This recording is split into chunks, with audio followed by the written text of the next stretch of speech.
Existe um gênero musical chamado Plunderphonics. Esse gênero essencialmente se baseia em utilizar trechos de som já existentes para construir alguma coisa nova. Não necessariamente em músicas, mas também em materiais como programas jornalísticos, programas de rádio, frases de filmes e tal. É um gênero artístico que se baseia inteiramente na reinvenção, não numa tentativa de plágio em refazer o que já existe, mas em extrair um novo potencial daqueles objetos, de pegar aquilo que já existia, desprender aquilo do contexto original e construir um novo bloco de sensações, compondo e concedendo ao objeto novas formas de ser, e muitas vezes estabelecendo um diálogo entre os trechos recortados que antes não existia. Não é menos valioso como arte por utilizar-se de coisas que já existem.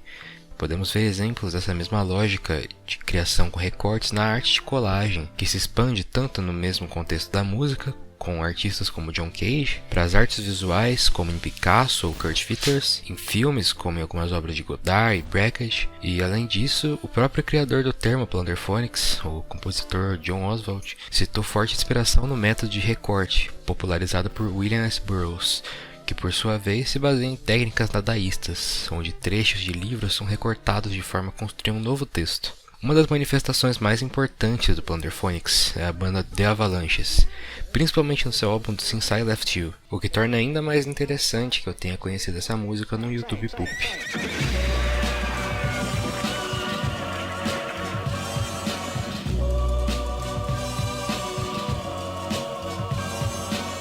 Não dá para desassociar o YouTube Poop do contexto em que ele surge.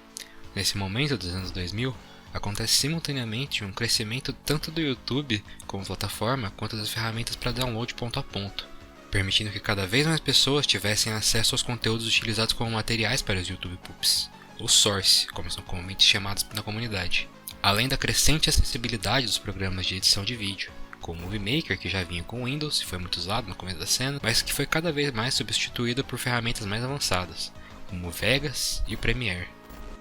Mesmo sem possuírem um grande estúdio para executar suas ideias, agora esses jovens, por tendo muitas vezes só um editor de vídeo, podiam criar seus próprios conteúdos. De certa forma, encontramos no YouTube Poop a exata mesma ideia por trás do Plunderphonics, das rolagens e da cultura de remix.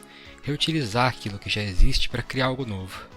O Poop é formulado como uma estética do caos. Ele brilha na criação de uma nova ordem de desordem a partir da ordem. A ferramenta de corte, presente em todos os editores de vídeo, é utilizada não mais como um botão que decide onde um contínuo começa e acaba, mas também como ferramenta de criação, para destruir a estrutura do material original e expor o mesmo a novas conexões. Emprestando um conceito da filosofia de Deleuze e Guattari, o YouTube Poop é um ato de desterritorialização. O material original, que antes possuía sua própria lógica interna, uma orientação fixa e uma sequência claramente ordenada, agora é destrinchado, desmontado, torna-se fluido nas mãos do editor. O Pooper não é mais controlado pela passagem do tempo na source, ele é dono daquele tempo e daquele espaço no conteúdo. Ele pode construir novas palavras nunca antes ditas no material original, através da junção de fonemas espalhados na faixa de áudio, o chamado sentence mixing. Pode inserir imagens e vídeos em sobreposição com o que estava ali, juntar outras sources e construir aquele senso de humor tosco, absurdo e nonsense, muitas vezes referencial e seguindo a lógica de propagação memética, com piadas internas da comunidade, como a utilização do reverse, reverb e da distorção. Construir um Poop requer a desterritorialização no material original, isto é, um desprendimento da source de seu contexto, para reterritorializar todos aqueles conteúdos no resultado final, o Poop. E mesmo os próprios Poops são vítimas dessa fervorosa desterritorialização. O chamado ping-pong é uma modalidade do YouTube Poop onde dois ou mais criadores se juntam para fazer um Poop do Poop. Primeiro acontece a desterritorialização dos materiais originais, que são reterritorializados no round 1. Já no segundo round, o round 1 é desterritorializado e reterritorializado, com novas edições e novas piadas. Esse processo vai criando uma obra cada vez mais distante do original, cada vez mais distorcida, ao ponto em que muitas vezes não é mais sequer possível reconhecer os rounds originais nos rounds mais avançados. O rizoma, outro conceito estabelecido por Deleuze e Guattari, é uma rede de conexões que rejeita qualquer hierarquia ou linearidade. Em vez de pensar a realidade como arborescente, como uma árvore com uma clara hierarquia de raízes e tronco, o rizoma é uma rede descentralizada, onde as livres conexões realizadas entre as coisas dão origem a uma multiplicidade de novos afetos e sentidos. É nisso que o YouTube Poop brilha tanto como forma de arte. Ele se baseia inteiramente em utilizar essa rede do rizoma para criar novas conexões, anteriormente inexistentes. Ele subverte a narrativa arborescente do material original, começo, meio e fim lineares e bem definidos. Ele a substitui por uma lógica profundamente rizomática. Destrói-se a intenção original do produto, que busca ser comercializado ou passar uma mensagem clara. O pooper é um agente desterritorializador, produtor esquizofrênico que subverte a arborescência da mídia original, que deixa de ser subserviente à lógica de produção cultural dominante. Não trago aqui o termo esquizofrenia em um sentido psiquiátrico e muito menos busco romantizar o transtorno. Deleuze e Guattari utilizam o termo esquizofrenia para designar não o paciente esquizofrênico, mas o processo de produção esquizofrênico.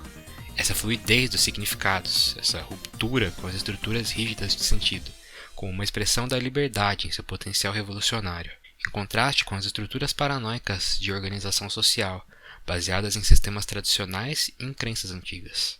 Se um episódio de Chaves aqui é uma orquestra, onde as cenas do material original são os instrumentos utilizados para tocar uma sinfonia ordenada, e o papel dos músicos é expressar a ideia do compositor da forma mais próxima possível do original, os poops de Chaves são uma performance de jazz improvisado, utilizando aqueles mesmos instrumentos ou cenas numa improvisação puramente livre, experimental e espontânea. A beleza dos poops, assim como o jazz, reside em se livrar desse peso imposto pelo passado, que aqui é simbolizada pela partitura da composição original ou pela narrativa intencionada no conteúdo editado no poop. O passado já não pesa mais sobre os produtores do presente. Ele é celebrado em novas formas de expressão. Claro, minha intenção aqui não é falar que os poopers tinham esse tempo todo a intenção de fazer isso tudo e que a comunidade é composta de um bando de deleuzianos. Eu sei que a intenção era provavelmente só zoar uns programas de TV antigos, mas não custa nada a gente tentar pensar um pouco e extrair algumas ideias disso. E pensar em como o YouTube Poop se situa como fenômeno cultural, sobre como essa forma de arte expressa o momento histórico em que ela surge, como representativa dessa descentralização proporcionada pelo compartilhamento de arquivos na internet e pela nova facilidade em criar conteúdo audiovisual. Meu argumento é que o YouTube Poop surge como manifestação desse processo de produção esquizofrênico. Valeu por ter assistido o vídeo até aqui. Eu pretendo fazer mais conteúdo nessa mesma pegada no futuro, tentando enxergar coisas onde muitos diriam que não tem nada. Então, se quiser me ajudar de alguma forma, se inscreve aí, deixa o like, todo aquele procedimento que vocês já ouviram mil vezes. Eu vou deixar na descrição aí algumas das fontes que eu usei para fazer esse vídeo. Eu tentei usar o máximo de coisa possível.